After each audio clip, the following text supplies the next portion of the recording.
So this is our ghost town, part of it in our backyard. We're still working on a lot. This is the cemetery slash undertaker building. We're still missing our door. We got the signs and stuff going up. So we're still working on this part.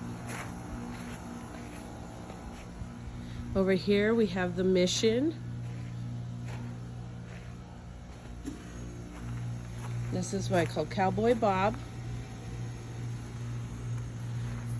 We're gonna have props in the windows, but the weather's been horrible here, so there's a lot that we have to keep out of here for now. This is the sheriff's.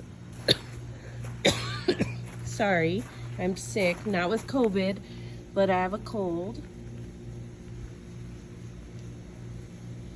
I love this snake. I saw him at Michael's and I just had to get him.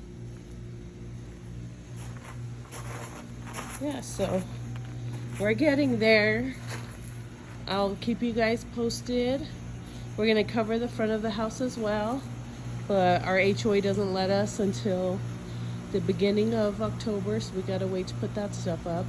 So right now we're focusing on the backyard, and I'll show you guys more as soon as I have more to show. Have a good night, guys.